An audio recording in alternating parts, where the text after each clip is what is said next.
Hello বন্ধুরা, কেমন আছেন সবাই? আশা করি সবাই ভালো আছেন। আজ আমরা বাংলাদেশের সুপারস্টার শাকিব খানের লাইফস্টাইল ও তার আয় এবং পরিবার সম্পর্কে জানব। তো বন্ধুরা, নতুন হলে আমাদের চ্যানেলটি সাবস্ক্রাইব করে আমাদের পরিবারের সদস্য হয়ে যান। চলুন শুরু করা যাক। শাকিব খানের আসল নাম মাসুদ রানা। চলচ্চিত্রে আসার পর তার নাম রাখা হয় শাকিব খান।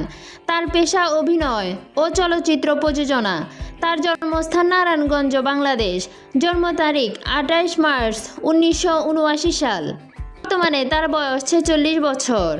তার উচ্চতা 6 ফুট 2 ইঞ্চি। তার ধর্ম ইসলাম। তার শিক্ষাগত যোগ্যতা এইচএসসি পাস। সে চলচ্চিত্রে আসে 1999 সালে অনন্ত ভালোবাসা ছবির মাধ্যমে। তার পিতা একজন সরকারি কর্মকর্তা আর মা গৃহিণী।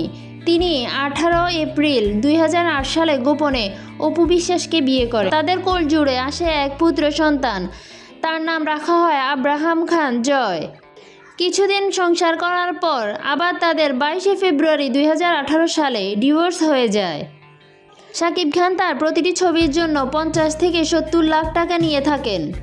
তার মোট টাকার পরিমাণ $20 মিলিয়ন, যা বাংলা টাকায় কনভার্ট করলে 235 কোটি 7,84,000 টাকা হয়। শাকিব খান তার ক্যারিয়ারে 270টিরও বেশি ছবিতে অভিনয় করেছেন। শাকিব খানের গাড়ি কালেকশনের মধ্যে রয়েছে টয়োটা প্রাডো, যার দাম বাংলা টাকায় 50 লক্ষ টাকার উপরে। তার দ্বিতীয় গাড়িটি হচ্ছে মার্সিডিজ, যার মূল্য হচ্ছে 1,50,00,000 টাকা। তিনি আবার গোপনে শবনম বুবলিকে বিয়ে করেন। তাদের আবার একটা পুত্র সন্তান হয়, যার নাম বীর। তাদের নাকি আবার বিচ্ছেদ হয়ে যায়। তিনি সেরা অভিনেতার জন্য 2টি জাতীয় চলচ্চিত্র পুরস্কার এবং 8টি মেরিল প্রথম আলো পুরস্কার সহ বিভিন্ন পুরস্কার পেয়ে থাকেন।